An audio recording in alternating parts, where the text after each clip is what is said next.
Hey everyone, this is Kevin from thechesswebsite.com, and today we're in round 12 of our coverage, the 2018 Tata Steel Tournament.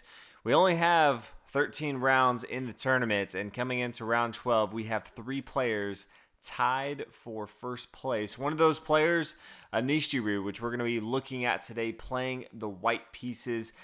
And Anish, he normally plays very solid chess, but he has a reputation of drawing a lot. There was some friendly banter between Anish and Magnus Carlsen, even in this tournament so far, about Anish Giri and how he has changed quite a bit in this tournament, specifically not going for a lot of drawish games like he has in the past. He hasn't lost a game. He has 4 wins against such a tough field. So in round 12, looking to get a victory to make sure that he is keeping pace with the other 2 people tied at the top. His opponent, Adhiban Baskaran, we looked at one of his games in round 2. He will be playing the black pieces, not having the tournaments he is hoping for. He's currently in second to last place. So we have a tale of 2 different players in a tournament that should go down as one of the best tournaments we've had in quite some time. Just been extremely fun to commentate. Hopefully you guys have enjoyed watching it. We'll start out with Anish Giri. He plays pawn to c4, and right out the gate we see an unusual move with pawn to g6.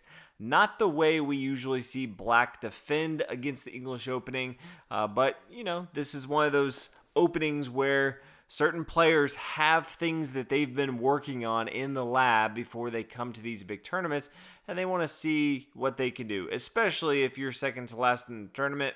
Hey, if you didn't think it was a good time because you didn't think it was maybe quite solid enough, or you just want to try something out, try something out. I don't think you have anything to lose. So g6 is the move from Adhiban. Then we see pawn d4, just trying to build up in the center of the board.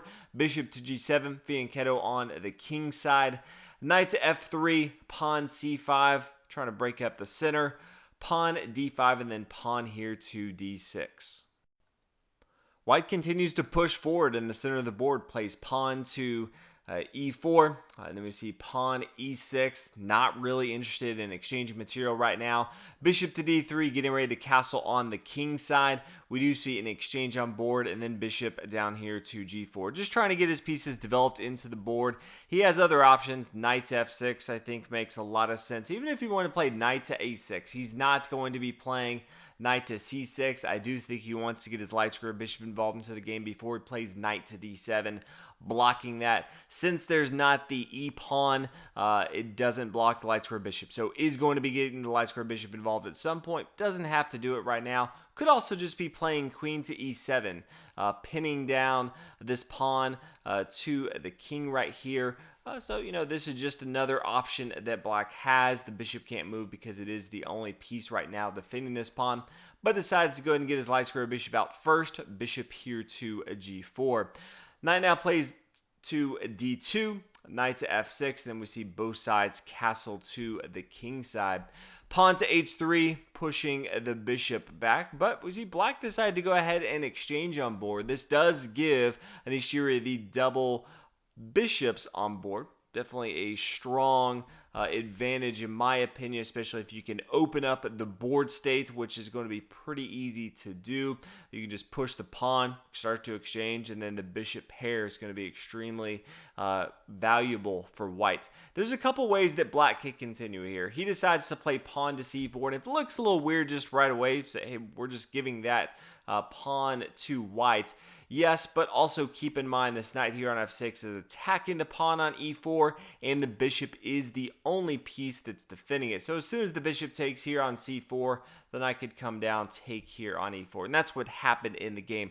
There were some other options. You could have seen black play rook to e8, attacking this pawn. Now we have both the knight and the rook attacking it.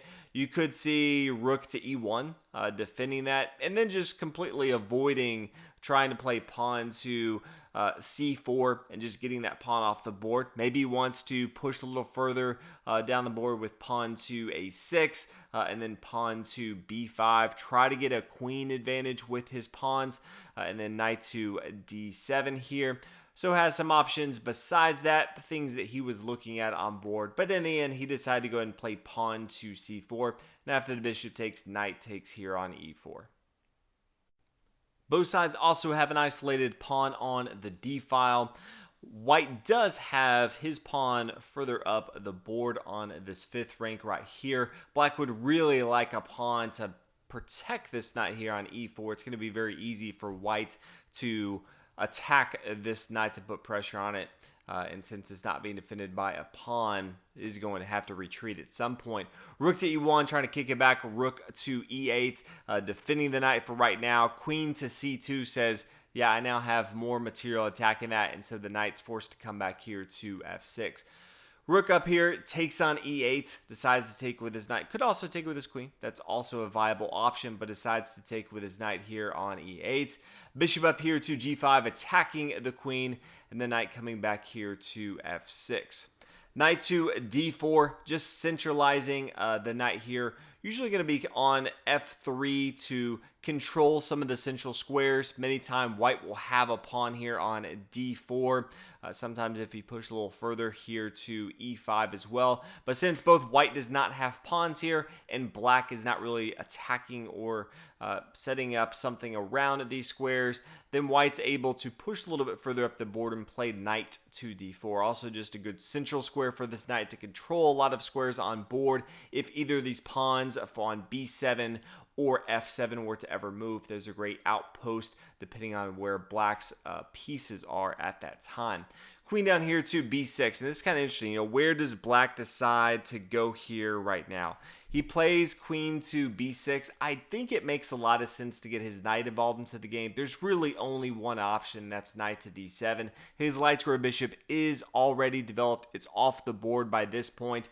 This does allow the knight to easily come to e5 or c5 for an outpost. But in the game, he plays queen to b6. Not quite sure this is the best move, though. It is attacking the knight here on d4, so white is forced to defend it, brings his bishop back here to e3, and then knight down here to g4. And this is where things get interesting, because you may look at it and say, okay, that's just giving up the knight. But it is a discovered attack. The bishop is now attacking the knight. Both the queen and the bishop are attacking this. So if we see the pawn take here on a g4, then we're just going to see an exchange. Bishop takes on d4, and then if we want to see the bishop take, the queen's going to recapture, have a very, very aggressive square here from the queen. Or white could just say, I'm not too worried about taking that bishop. I can play rook to e1.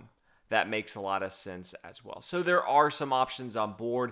After the knight to g4, Anish Giri now plays queen to e4, which is somewhat interesting. And the next move I think is a little bit odd, because I do think that the knight to g4 was a good move. I don't know that Anish Giri was expecting the knight to come down here.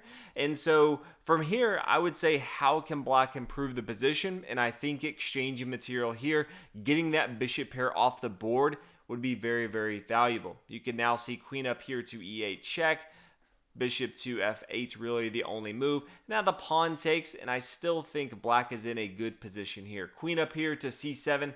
No other real option. If we start to say, where would the knight go to? Well, if the knight moves, then the rook's going to fall. The bishop can't move. It's pinned down by the queen to the king here. So queen to c7 makes a lot of sense. It's both defending as well as attacking this bishop here on c4.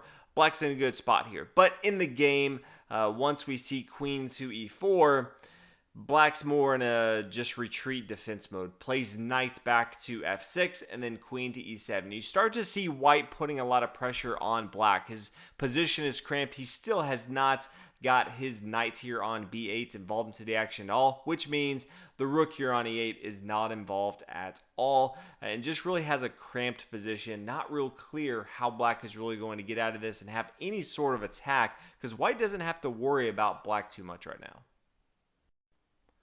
Black now plays knight to d7, so finally get involved into the action. Knight up here to b5, adding pressure to this pawn on d6. Both the queen and the knight now attacking it. Bishop up here to f8 says, okay, if you are going to attack my pawn, also have a discovered attack, If you didn't notice, the knight coming here to b5 also has a discovered attack with the bishop here on e3, attacking the queen. Says if you're going to do that, I really need to have a strong counter attack, and that's going to be bishop here to f8. Not only does it attack the queen, but it also, if the queen were to move, would defend the square here on d6, which white is attacking. So white decides, hey, let's go ahead and exchange material off the board, but good news for white, the knight here on b5 also attacks the square here on a7, and white is able to go up a pawn in material. So white now has a clear advantage in the game, both from just a developmental standpoint as well as a material advantage as well. Knight down here to e5, pawn to b3, just solidifying, getting some added protection to this knight. And then we see the knight exchange. So both sides even on the minor pieces. Pawn recaptures on c4, and then rook over here to c8, attacking this pawn. And there's a few ways that white can respond. It's fair to just play rook to c1 and defend it right away.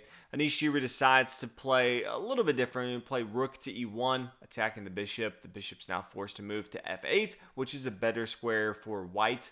And so now bishop to d4, attacking the knight. The knight comes back here to d7, and now the rook is going to come over here to c1. So anytime you find a good move, it makes sense to bring your rook here to c1. See if there's some in-between moves that you can force your opponent to play certain places so that you can get to c1 and have your opponent in a worse position than he was before.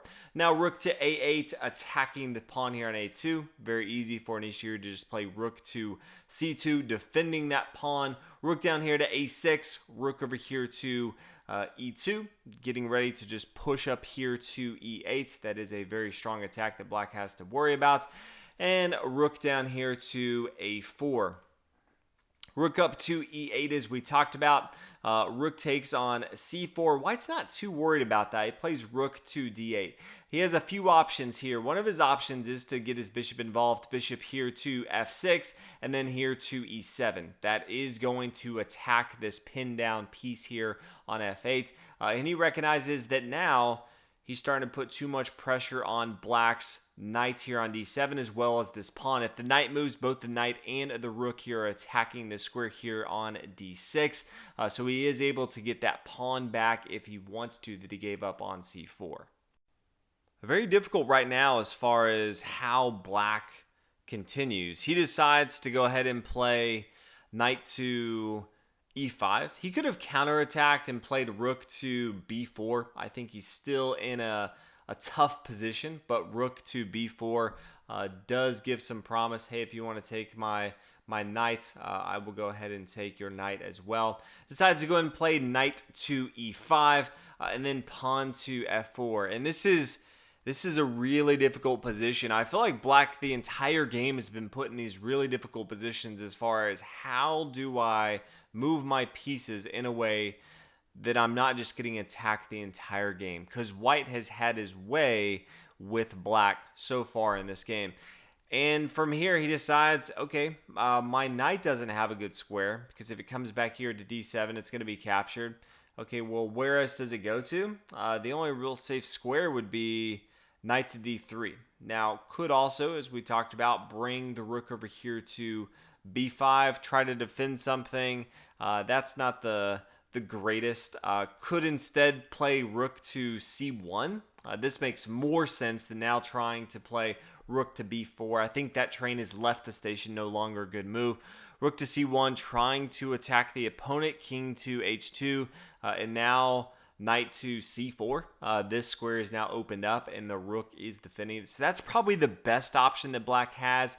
He played knight to d3, the real safe square for the knight, but really just allows white to have a strong attack. That bishop here to f6, as we talked about, preparing for the move, bishop here to e7. Rook to e4, so this does stop this slightly.